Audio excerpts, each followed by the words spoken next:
이번 물리 네 번째 강의는 저번에 냈던 과제부터 확인하고 가겠습니다. 먼저 7번 그림은 어떤 핵반응 과정을 나타낸 것이다. 이에 대한 설명으로 옳은 것만을 보기에서 있는 대로 보는 것이. 먼저 기울을 보시면 기울에서 핵융합 과정이라고 나와 있는데 이 과정은 핵융합 과정이 아니고 핵분열 과정입니다. 그래서 일단 기울이 틀렸고, 이은을 보시면 핵분열이 일어나는 질량의 합이 증가로 감소하는 질량량은 질량 에너지 동력성에 따라 에너지로 전환됩니다. 그래서 이유는 맞는 설명이고, 디귿을 보시면 중성자의 속력을 조절하여 연쇄 반응을 일으킬 수 있다고 했는데, 여기서 중성자의 속력을 느리게 조절하면 연쇄 반응을 일으킬 수 있으므로 맞는 설명입니다. 그래서 답은 4번이죠. 8번 그림은 우라늄의 핵분열 과정을 간단히 나타내는 것이다. 이에 대한 설명과 옳은 것만을 보기에서 있는 대로 보는 것은. 먼저 기울에서 원자핵과 충돌 안에 있는 중성자라고 했는데,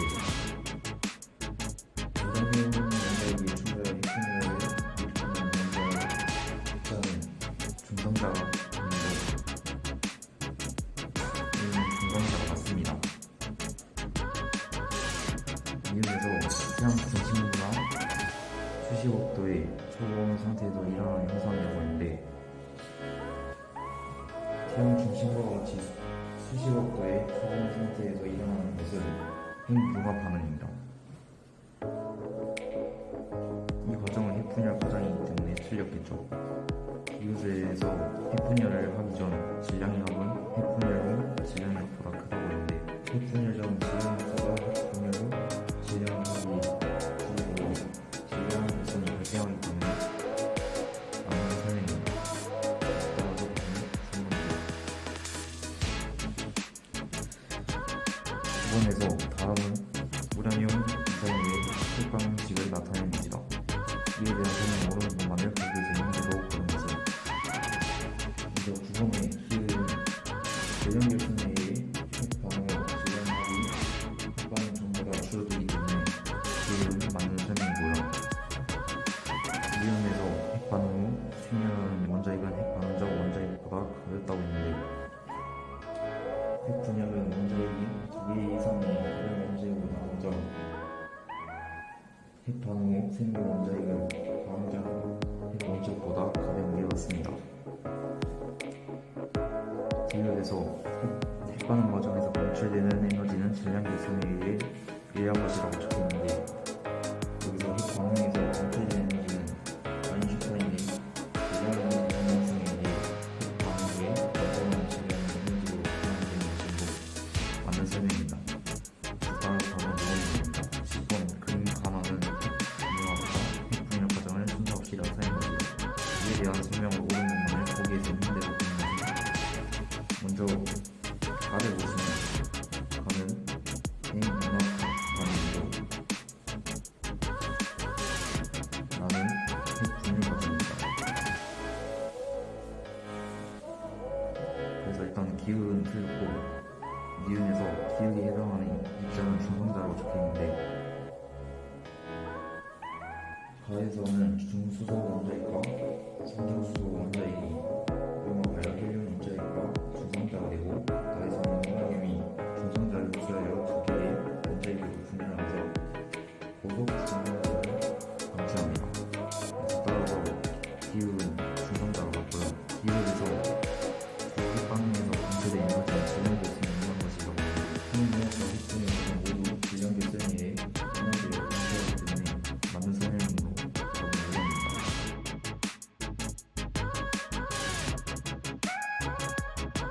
이제 강강으로 들어가 보겠습니다. 일단 강강에 원자와 전기력 반응을 해보겠습니다. 먼저 일단 원자 오염은 원자의 존재를 한 이후부터 계속 변천되어 왔습니다. 먼저 톰슨 원자 오염은 1897년에 발견되었는데, 플러스 전하를 띠는 원자핵 바다에 전자가 균일하게 분포했습니다. 그리고 1911년에 러더포드 원자 모형이 발견되었는데 전자가 원자핵을 중심으로 이미 궤도에서 원운동을 합니다. 그리고 1913년에 보어 원자 모형이 발견되었는데 여기서 전자 원자핵을 중심으로 특정한 궤도에서 원운동을 합니다. 원자는 전자와 원자핵으로 이루어져 있습니다. 전자의 발견에서 톰슨은 핵목선이 전기장과 자기장 위에 휘어지는 행성으로부터 핵목선이 마이너스 전하를 둔 입자의 흐름이란 것을 알아냈습니다. 이 입자를 전자라고 합니다. 전자의 전하량은 2로 나타내면서 이는 1.6 곱하기 10의 마이너스 19승이고 전하량의 단위는 쿨롬입니다. 이것을 기본 전하량이라고 합니다. 톰슨의 흥극선 실험 결과에서 흥극선에 전기장을 걸어주는 경우에 흥극선에 전기장을 걸어주면 전기장의 흥극선이 플러스 극쪽으로 휘어졌다고 합니다. 흥극선에 자기장을 걸어준 경우에는 흥극선에 전기장을 걸어주면 전기장 위에 흥극선이 위쪽으로 휘어졌다고 합니다. 기체의 반전관에서 나오는 흥극선은 전기력과 자기력의 영향을 모두 받습니다. 이것은 흥극선이 휘어지는 방향을 보면 흥극선은 마이너스 전하를 띈다는 것입니다. 원자의 핵이 발견해서 러더포드가 알파 입자를 생활 실험을 해석하여 원자의 중심에 원자핵이 존재하며 원자는 원자핵을 제외하면 거의 비어있다는 것을 알아냈습니다. 원자핵의 전하량은 플러스 전하를 띠며 기본 전하량의 양의 공식입니다. 원자핵의 질량은 전자의 질량에 비해 매우 큽니다. 원자의 질량 대부분은 원자핵의 질량입니다.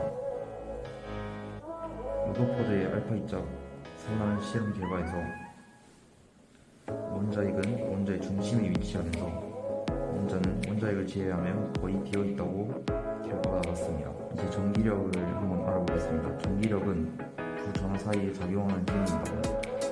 종류는 다른 종류의 전하 사이에는 서로 당기는 전기력 인력이 작용하고 같은 종류의 전하 사이에는 서로 전기력 속력이 작용합니다.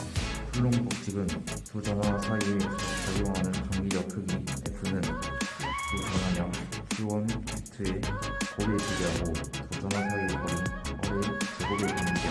그래서 F는 K 곱하기 R의 제곱분의 Q1라고 쓸 수 있습니다.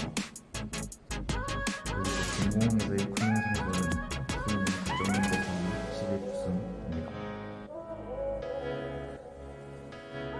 세 개의 전하 사이에 작용하는 전기력에서 그림과 같이 일직선상에 세 개의 점자나 ABC가 같은 거리가 얼만큼 떨어져 고정되어 있다고 합니다. 오른쪽 방향을 플러스라고 하면 이에 작용한 전기력의 크기를 구하는 방법은 다음과 같습니다.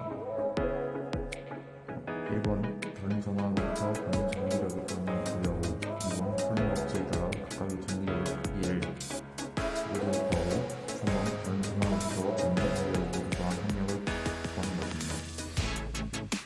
즉 A가 B로 받는 전기력은 플러스 K 곱하기 R제곱분의 Q제곱이고 A가 C로부터 받는 전기력은 마이너스 K 곱하기 2R제곱분의 Q제곱입니다.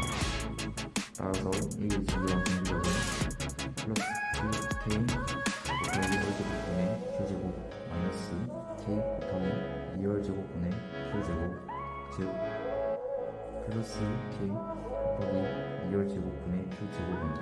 전자와 원자핵 사이에 작용하는 전기력은 전자와 원자핵 사이에는 서로 당기는 전기력, 즉 인력이 작용합니다. 러더포드는 전자가 전기력에 의해 원자핵 주위를 빠르게 운동하기 때문에 원자핵 구조가 유지된다고 설명하였습니다. 만약 전자가 빠르게 돌지하는 전기력에 의해 원자핵이 부족합니다. 전자와 원자핵 사이에는 중력도 적용하지만 중력은 전기력에 비해 매우 작아서 무시할 수 있습니다. 전자와 원자핵 사이에 적용한 강한 전기적 능력은 전자를 원자 내에 묶어내는 가장합니다. 행성이 중력에 의해 태양계에 속박되어 있는 것과 같습니다. 마지막으로 2단원 원자의 스펙트럼 변화를 알아봅시다. 스펙트럼은 빛이 파장에 따라 분리되어 나타나는 세 개의 띠로 광원에서 나온 빛을 분광기에 통과시키면 관찰할 수 있습니다. 대표적인 분광기로는 프리즘이 있습니다. 스펙트럼의 종류에는 용속 스펙트럼, 선 스펙트럼에서 방출 스펙트럼과 흡수 스펙트럼이 있습니다. 용속 스펙트럼은 백색광이 프리즘을 통과했을 때 나타나는 스펙트럼으로 빛의 띠가 무슨 과정에서 연속적으로 나타납니다. 방출 스펙트럼은 고온의 빛체에서 방출된 빛의 선 스펙트럼으로 검은 바탕에 특정한 파장에 해당하는 선만 밝게 나타납니다. 흡수 스펙트럼은 백색광을 저온의 빛에 통과시켰을 때 나타나는 선 스펙트럼으로 특정한 파장에 빛이 흡수되어 연속 스펙트럼의 변화로 나타납니다. 선 스펙트럼에서의 빛의 파장과 에너지에 대해 알아봅시다. 빛의 입자인 광자의 에너지는 빛의 진동수에 비례하고 파장에 반비례합니다. 즉, 광자의 에너지는 H 곱하기 F로 나타낼 수 있는데 이것은 파장분의 H 곱하기 C로 나타낼 수 있습니다. C는 빛의 생명이고 플랑크 상수는 H는 0.6 곱하기 C의 마이너스 34승입니다.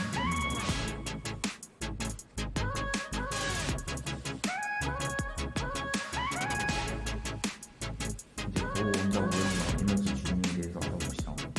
러더포드 원자 오형의 문제점에는 원자가 원자의 주위를 이미 궤도에서 돌고 있다는 러더포드의 원자 오형은 알파 입자 선한 시간의 결과를 설명할 수 있지만 원자의 안정성과 불연속적인 기체 선 스펙트럼을 설명할 수 없습니다. 고원자 오형은 전자가 원자핵을 중심으로 특정한 궤도에서만 원운동을 한다는 원자 오형입니다. 여기서 안정한 상태는 전자가 특정한 궤도에서 원운동할 때 빛을 방출하지 않고 안정 상태로 존재합니다. 전자의 궤도는 원자핵에서 가장 가까운 궤도부터 N1, N2, N3을 궤도라고 하며 N은 양자수로 합니다. 전자는 특정한 궤도에서만 원운동을 하며 양자수와 관련된 특정한 에너지만 있습니다. 에너지 주는 원자의 선택된 전자가 가질 수 있는 에너지 값 또는 에너지 상수입니다. 양자수의 힘에 따라 불연속적인 값을 가지면 N 값수로 에너지 준위로 가집니다. 바닥 상태는 전자가 가장 낮은 에너지 준위에 놓여있어 가장 안정적인 상태이고, 짙은 상태는 바닥 상태의 전자가 에너지를 흡수하여 높은 에너지 준위로 이동한 상태입니다.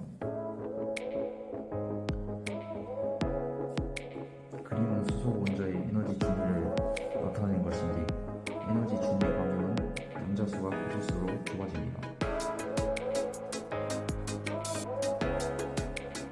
전자의 전위에서 전자가 에너지 준위로 다른 에너지 중으로 이동하는 것을 말고, 전자는 에너지를 흡수하거나 방출하며 에너지 준위 사이를 이동합니다. 전자가 에너지를 흡수할 때는 낮은 에너지 준위는 전자가 높은 에너지 준위로 전이합니다. 전자가 바깥 궤도로 전이할 때 에너지를 흡수합니다. 전자가 에너지를 방출할 때는 높은 에너지 준위는 전자가 낮은 에너지 준위로 전이합니다.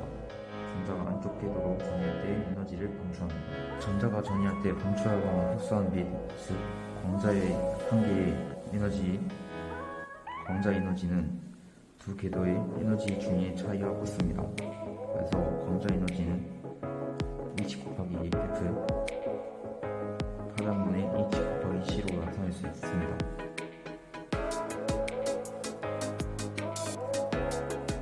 수소 원자의 에너지 준위에서 수소 원자에서 전자의 에너지 준위는 불연속적이면서 다음과 같습니다. 에너지는 마이너스 N제곱분의 13.6입니다.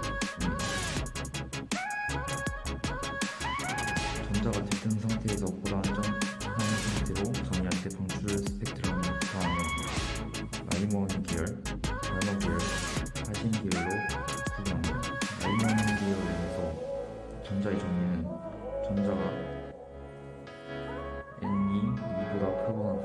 궤도에서 N이 이미 궤도로 전이하는 것이고 방출되는 빛은 자외선 유동력입니다.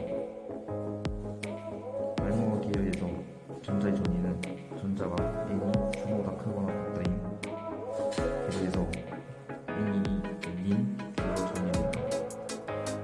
방출되는 빛은 과시광선을 포함하는 능력입니다. 과시광선은 사람 눈으로 볼 수 있는 전자기파 능력으로 파장이 380나노미터에서 750나노미터 범위입니다. 발생 기울은 전자의 종류는 전자가 N이 4보다 크거나 같다인 궤도에서 N이 3인 궤도를 전이합니다. 여기서 방출되는 빛은 거리적 영역입니다. 물리학의 기계에서는 방출되는 광자의 에너지는 라이몬 계열, 발모 계열, 파신 계열 우선으로 크고 방출되는 빛의 파장은 파신 계열, 발모 계열, 라이몬 계열 순으로 큽니다.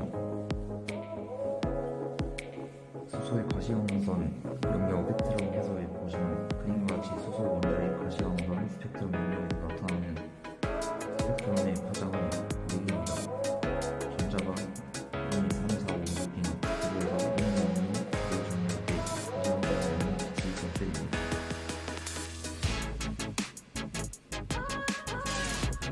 이제 개념 확인 문제를 풀어보겠습니다.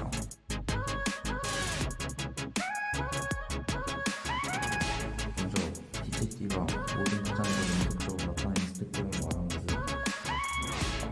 연속 스펙트럼입니다.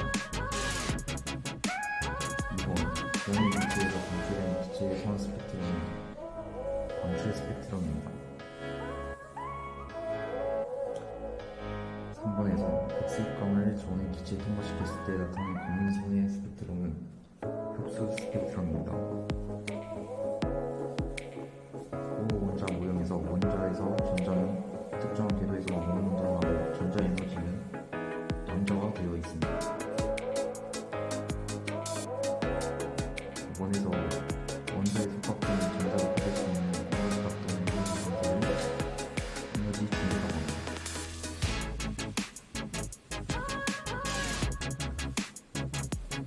6번에서 전자가 에너지를 흡수하거나 방출하며 에너지 중립상으로 이동하는 것을 전이라고 합니다. 전자가 전이할 때 흡수하거나 방출되는 에너지는 두 궤도의 에너지 중립 차이가 같습니다.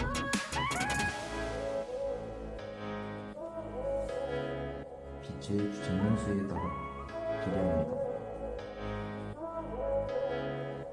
수소의 선 스펙트럼 계열에서 양자수 N이 각각 1, 2, 3인 궤도로 전자와 전이할 때 방출하는 선 스펙트럼 계열과 각각 라이몬 계열, 발모 계열, 파신 계열이라고 합니다. 과시광선 연료의 빛을 방출한 계열은 발모 계열입니다.